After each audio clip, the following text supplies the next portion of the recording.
It needed a title. A title would have been helpful. However, I loved the speech.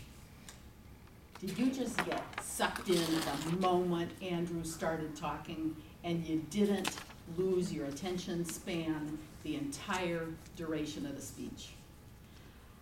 I loved this speech. It was full of stories. Stories are so important, and they capture you.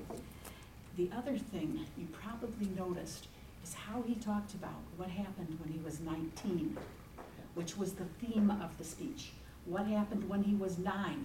What happened when he was 10? What happened when he found out he was going to have a little sister instead of a go-kart?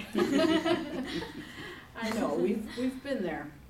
Things I particularly liked about the speech were the body language. There was a lot of body language.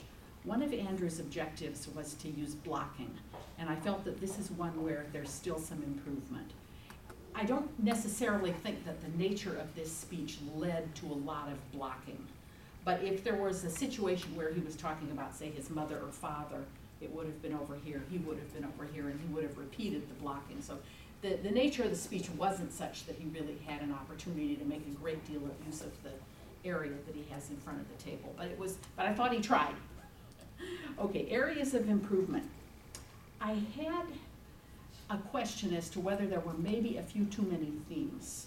And during the course of the evaluation, I thought, well, he's telling this story, and then he's telling this story, and he's telling this story, but how is he tying that to the theme? Because I wasn't really sure what the theme was. And it wasn't until he did that fabulous job of bringing the ending back to the beginning that I realized that the theme was the journey. And what a fabulous journey it was. I thought he talked a little fast. On the other hand, if he hadn't talked a little fast, he wouldn't have got all the information in. So, I mean, it's kind of a two-edged sword here. And I thought that the transitions were particularly well done on this speech. For example, he'd be talking about his mother, and then he'd move to, well, I also had friends. And then he'd start talking about his friends, and then he'd go back to another thing that had to do with his friends, which was the funeral of his dad. I thought he did a very, very fine wrap-up, and I enjoyed the wrap-up. In summary, I really enjoyed the speech. I felt he met his objectives. I think we know a lot more about Andrew now than we did about 15 minutes ago, and I value that. Thank you, Andrew.